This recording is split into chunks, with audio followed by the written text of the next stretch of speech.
Hello guys, welcome back to Akshara's engagement video part 2.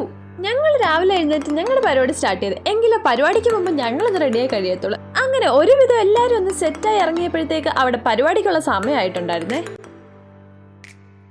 നിങ്ങൾ ready ആയപ്പോഴത്തേക്ക് ഇതാണ് നമ്മുടെ മെയിൻ താരം എത്തിയിട്ടുണ്ടായിരുന്നു. ഞാൻ പറഞ്ഞ ആളെ കാണാൻ നല്ല ഭംഗിയുണ്ടായിരുന്നു. ആ ഡ്രസ്സൊക്കെ അവർക്ക് നന്നായിട്ട് ചേരുന്നുണ്ടായിരുന്നു. അങ്ങനെ ഞങ്ങൾ എല്ലാവരും കൂടെ താഴത്തേക്ക് എത്തിയപ്പോഴത്തേക്ക് ചെറുക്കനും ഫാമിലിയും എല്ലാവരും എത്തിയിട്ടുണ്ടായിരുന്നു. അപ്പോഴേക്കും നമ്മുടെ ബ്രൈഡിന്റെ ഫോട്ടോഷൂട്ടൊക്കെ സ്റ്റാർട്ട് ചെയ്തിട്ടുണ്ടായിരുന്നു. ആ തിരക്കിനിടയ്ക്ക് അവളെ ഒറ്റയ്ക്ക് കിട്ടിയ നല്ലൊരു ഫോട്ടോ എടുക്കാനൊന്നും പറ്റിയില്ല. ചടങ്ങിന് ഇനിയും സമയം ഉണ്ടായിരുന്നതുകൊണ്ട് എല്ലാവരും കുറേ നേരം അവിടെ നിന്ന് സംസാരിക്കുമായിരുന്നു. 12 മണി കഴിഞ്ഞിട്ടായിരുന്നു മുഹൂർത്തം. അപ്പോഴേക്കും പെണ്ണും ചെറുക്കനും എല്ലാവരും വന്നവിടെ സെറ്റായിട്ട് കുറേ ആൾക്കാരുണ്ട്. എനിക്ക് ഈ ഒരു മൊമെന്റ് കണ്ടപ്പോൾ ഭയങ്കര സന്തോഷം തോന്നി. കാരണം അവൾ ആഗ്രഹിച്ച ആളെ തന്നെ അവൾക്ക് കിട്ടി. അത് രണ്ടുപേരുടെ മുഖത്ത് സന്തോഷം കണ്ടാൽ തന്നെ അറിയാം അവർ എത്രമാത്രം വെയിറ്റ് ചെയ്തിരുന്ന മൊമെന്റ് ആയിരുന്നു ഇതെന്ന്.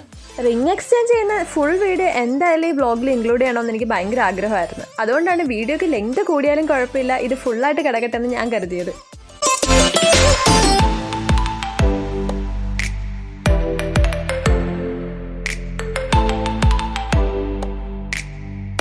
അങ്ങനെ ആ പരിപാടിയൊക്കെ കഴിഞ്ഞ് നമ്മൾ മെയിൻ പരിപാടിയിലേക്ക് കടന്നിരിക്കുന്നു. അതായത് ഫുഡ് അടി. നല്ല ഫ്രൈഡ് റൈസും ചില്ലി ചിക്കനും ആയിരുന്നു. പിന്നെ ഐസ്ക്രീം ഉണ്ടായിരുന്നു, അതിന്റെ വീഡിയോ എടുക്കാൻ പറ്റില്ല. ഇനി ഞങ്ങൾ ടെറസിൽ കയറി ചുമ്മാ കുറെ ഫോട്ടോസും വീഡിയോസും ഒക്കെ എടുത്തോണ്ട് നിൽക്കുമായിരുന്നു. ചേട്ടൻ ഞങ്ങളുടെ സീനിയർ തന്നെയാണ്, അതുകൊണ്ട് പുതുതായിട്ട് പരിചയപ്പെടേണ്ട ആവശ്യമൊന്നും വന്നില്ല. അങ്ങനെ ഫംഗ്ഷൻ എല്ലാം കഴിഞ്ഞ് ഈവനിങ് ആയപ്പോഴത്തേക്ക് ഞങ്ങൾ റെഡിയായി ബാഗും പാക്ക് ചെയ്ത് ഇറങ്ങി തിരിച്ച് വീട്ടിൽ പോകാൻ വേണ്ടിയിട്ട്. ഇന്നത്തെ വീഡിയോ അത്രേ ഉള്ളൂ. എല്ലാവരും സബ്സ്ക്രൈബ് ചെയ്ത് സപ്പോർട്ട് ചെയ്യണേ. Bye bye.